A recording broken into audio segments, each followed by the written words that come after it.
الحمدللہ رب العالمین والصلاة والسلام علی رسول الانبیاء والمرسلین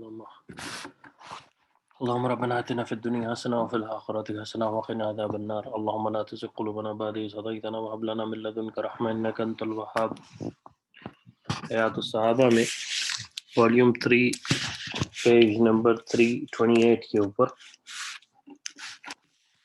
حضرت ابو ثعلبہ رضی اللہ عنہ فرماتے ہیں، میں حضور علیہ الصلوۃ والسلام سے ملا، میں نے عرض کیا یا رسول اللہ، مجھے ایسے آدمی کے حوالے فرما دیں جو اچھی طرح سکھانے والا ہو۔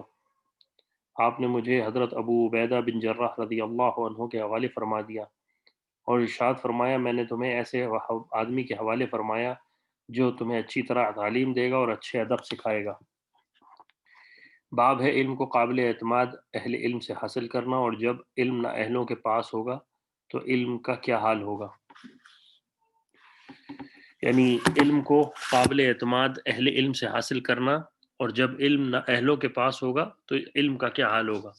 یعنی جب نہ اہلوں کے ساتھ انسان علم حاصل کرے گا تو اس سے کیا تباہی ہوگی، اس کے بارے میں یہ باب ہے۔ حضرت ابو ثعلبہ رضی اللہ عنہ فرماتے ہیں، میں نے حضور علیہ الصلوۃ والسلام سے ملا اور میں نے عرض کیا، یا رسول اللہ، مجھے ایسے آدمی کے حوالے فرما دیں جو اچھی طرح سکھانے والا ہو۔ آپ نے مجھے ابو عبیدہ بن جراح رضی اللہ عنہ کے حوالے فرما دیا اور ارشاد فرمایا، میں نے تمہیں ایسے آدمی کے حوالے کیا ہے جو تمہیں اچھی طرح تعلیم دے اور اچھی طرح ادب سکھائے۔ ابن عساکر نے روایت کیا ہے اسے۔ طبرانی میں اس کے بعد یہ مضمون ہے کہ جب میں یعنی یہ صحابی کہہ رہے ہیں ابو ثعلبہ رضی اللہ عنہ، کہ جب میں ابو عبیدہ رضی اللہ عنہ کی خدمت میں پہنچا تو وہ اور حضرت بشیر بن سعد ابو نعمان رضی اللہ عنہ آپس میں باتیں کر رہے تھے۔ مجھے دیکھ کر وہ دونوں خاموش ہو گئے۔ میں نے کہا، اے ابو عبیدہ رضی اللہ عنہ، اللہ کی قسم حضور نے تو اس طرح مجھے بیان نہیں کیا، یعنی وہ تو مجھے دیکھ کر خاموش نہیں ہوئے تھے۔ انہوں نے کہا، بیٹھ جاؤ، ہم تم کو حدیث سنائیں گے۔ پھر فرمایا، حضور علیہ الصلوۃ والسلام نے ارشاد فرمایا، تم میں تو اس وقت نبوت کا دور ہے، پھر نبوت کے طرز پر خلافت قائم ہوگی، پھر بادشاہت اور پھر جبر۔ یعنی حضرت ابو عبیدہ رضی اللہ عنہ فرماتے ہیں، ان کو بٹھایا اور ارشاد فرمایا کہ اللہ کے رسول نے ارشاد فرمایا کہ تم میں سے اس وقت نبوت کا دور ہے، پھر نبوت کے طرز پر خلافت رہے گی، اس کے بعد بادشاہت آئے گی اور پھر جبر۔ حیثمی کی روایت ہے۔ حضرت انس رضی اللہ عنہ فرماتے ہیں اسی باب کے اندر، کیونکہ یہ اہم باب ہے، آج کل کے حوالے سے بھی سیکھنے والا باب ہے کہ علم کو کس لوگوں کے ساتھ حاصل کرنا چاہیے۔ حضرت انس رضی اللہ عنہ فرماتے ہیں، میں نے عرض کیا، یا رسول اللہ، امر بن معروف و نہی عن المنکر کب چھوڑا جائے گا؟ آپ نے فرمایا، جب تم میں وہ باتیں ظاہر ہو جائیں گی جو تم سے پہلے بنی اسرائیل میں ظاہر ہوئی تھیں۔ حضرت انس رضی اللہ عنہ فرماتے ہیں، میں نے عرض کیا، یا رسول اللہ، امر بن معروف و نہی عن المنکر کب چھوڑا جائے گا؟ آپ نے فرمایا، جب تم میں وہ باتیں ظاہر ہوں گی جو بنی اسرائیل میں ظاہر ہوئی تھیں۔ میں نے پوچھا، یا رسول اللہ، وہ باتیں کیا ہیں؟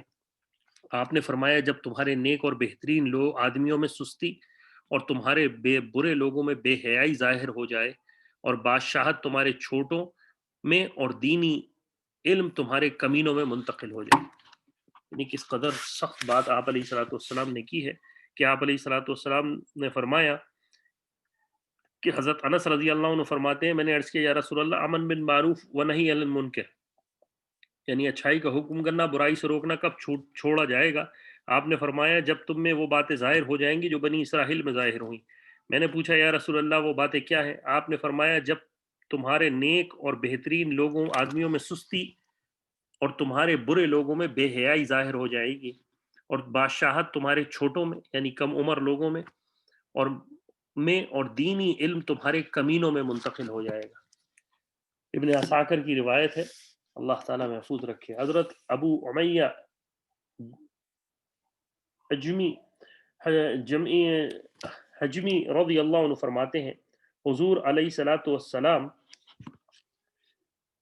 سے قیامت کی نشانیوں کے بارے میں پوچھا گیا۔ آپ علیہ الصلوۃ والسلام نے فرمایا، قیامت کی ایک نشانی یہ ہے کہ علم چھوٹوں کے پاس تلاش کیا جانے لگے، یعنی بڑے اہل علم کو چھوڑ کر انسان چھوٹوں کے پاس جائے۔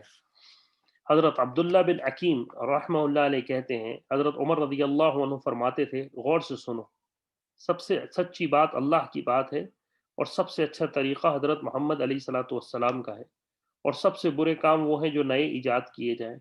غور سے سنو، لوگ اس وقت تک خیر پر رہیں گے جب تک ان کے پاس علم ان کے بڑوں کی طرف سے آئے گا. لوگ اس وقت تک خیر سے رہیں گے جب تک علم ان کے بڑوں کے پاس سے آئے گا. حضرت بلال بن یحییٰ رحمہ اللہ علیہ کہتے ہیں عمر بن خطاب رضی اللہ عنہ نے فرمایا مجھے معلوم ہے کہ لوگ کب سدھرتے ہیں اور کب بگڑتے ہیں. جب علم چھوٹوں کی طرف سے آئے تو بڑا اس کی نافرمانی کرے گا، اور جب علم بڑوں کی طرف سے آئے تو چھوٹا اس کا اتباع کرے گا، اور دونوں ہدایت پائیں گے. یعنی علم بڑوں کی طرف سے آنا چاہیے. ابن مسعود رضی اللہ عنہ فرماتے ہیں لوگ اس وقت تک نیکوکار اور اپنے دین پر پختہ رہیں گے جب تک ان کے پاس علم حضور علیہ الصلوۃ والسلام کے صحابہ کی طرف سے اور ان کے اپنے بڑوں کی طرف سے آئے گا، اور جب ان کے پاس علم ان کے چھوٹوں کی طرف سے آنے لگے تو پھر وہ لوگ ہلاک ہو جائیں گے. طبرانی کی روایت ہے. ابن مسعود رضی اللہ عنہ فرماتے ہیں لوگ اس وقت تک خیر پر رہیں گے جب تک وہ علم اپنے بڑوں سے حاصل کریں گے، اور جب علم اپنے چھوٹوں اور اپنے بروں سے حاصل کرنے لگے تو وہ ہلاک ہو جائیں گے، یعنی برے لوگوں سے.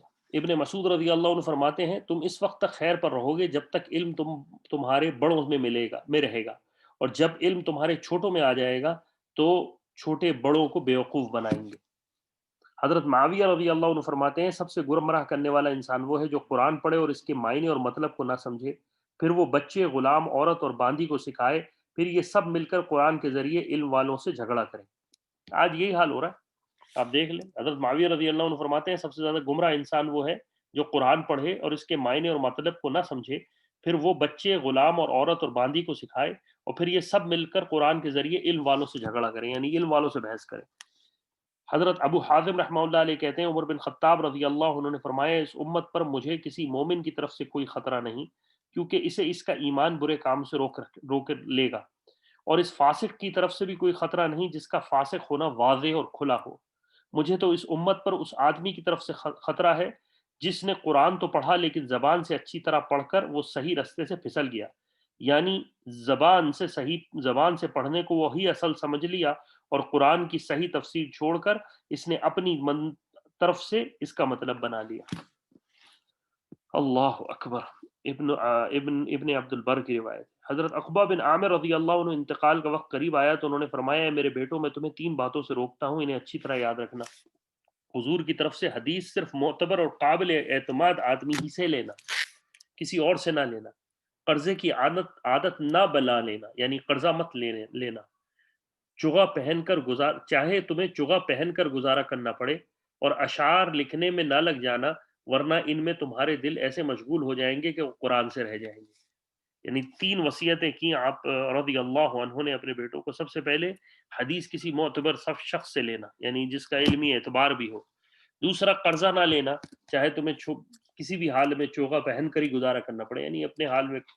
اور اشعار نہ لکھنے میں نہ لگ جانا کہ تمہارا اس میں ایسے مشغول ہو جاؤ کہ قرآن سے رہ جاؤ. طبرانی کی روایت ہے. ابن عباس رضی اللہ عنہ فرماتے ہیں عمر بن خطاب رضی اللہ عنہ نے جابیہ مقام میں لوگوں میں بیان فرمایا اور ارشاد فرمایا اے لوگوں، تم میں سے جو قرآن کے بارے میں کچھ پوچھنا چاہتا ہے وہ ابی بن کعب کے پاس جائے، یعنی قرآن کے بارے میں پوچھنا ہو تو ابی بن کعب کے پاس جاؤ. جو میراث کے بارے میں پوچھنا چاہتا ہے وہ زید بن ثابت کے پاس جائے، اور جو کوئی فقہی مسائل پوچھنا چاہتا ہے وہ معاذ بن جبل کے پاس جائے، اور جو مال لینا چاہتا ہے وہ میرے پاس آ جائے، کیونکہ اللہ نے مجھے مال کا والی اور اس کے تقسیم کرنے والا بنایا ہے. یعنی عمر رضی اللہ عنہ کہہ رہے ہیں کہ جو قرآن سیکھنا چاہے وہ ابی بن کعب کے پاس جائے، جو میراث کے مسائل سیکھنا چاہے وہ زید بن ثابت کے پاس جائے، جو فقہی مسائل سیکھنا چاہے وہ معاذ بن جبل کے پاس جائے، اور جو مال چاہے، جس کو مال کی ضرورت ہو، وہ میرے پاس آئے، چونکہ اللہ تعالیٰ نے ان کو خلیفہ بنایا ہے، بیت المال ان کے پاس ہے. اللہ تعالیٰ. طبرانی کی روایت ہے. اللہ تعالیٰ مجھے اور آپ کو عمل کی توفیق عطا فرمائے. بہت سخت مسئلہ ہے آج کل کی صورتحال میں. اللہ تعالیٰ میرا اور آپ کا خاتمہ ایمان پر فرمائے، اور صحیح علم والوں سے علم سیکھنا نصیب فرمائے، صحیح اہل علم کا ساتھ نصیب فرمائے. ورنہ آج صبح شام جو لوگ بیٹھ کر جو ہے وہ علم کا اور بڑے اپنے سے پرانوں کا مذاق اڑاتے ہیں، ان کی باتوں کو سمجھتے ہیں کہ وہ کوئی چیز نہیں. یہی اللہ کے رسول علیہ الصلوۃ والسلام اس کتاب حیات الصحابہ کے اندر یعنی اللہ کے رسول نے بیان کیا، اور آج یہ سب کچھ لکھا ہے. آنکھیں کھولنے والے اور پڑھنے والے ہوں تو انسان کو پتہ چل جائے کہ سیدھی راہ کیا ہے. آج یوٹیوب کے اوپر یا اس طرح بیٹھ کے لوگ اپنے سے بڑوں کو ایسے ایسے کلمات سے نوازتے ہیں جیسے ان کے پاس ہی سارا علم ہے، حالانکہ ان کو جو ہے وہ شاید 1 سے 2 3 4 5 6 8 حدیثیں بھی جو ہے زبانی سند نقل یاد نہیں ہوں گی. اللہ تعالیٰ میرا اور آپ کا خاتمہ ایمان پر فرمائے، صحیح اہل علم سے علم حاصل کرنے کی توفیق عطا فرمائے، فتنوں کے دور سے بچائے، اور اللہ تعالیٰ ہماری اس بیٹھنے کو قبول فرمائے۔ واللہ خیر حافظ وهو ارحم الراحمین، وصلی اللہ تعالیٰ علی خیر خلقہ محمد وعلی آلہ وصحبہ اجمعین برحمتک یا ارحم الراحمین۔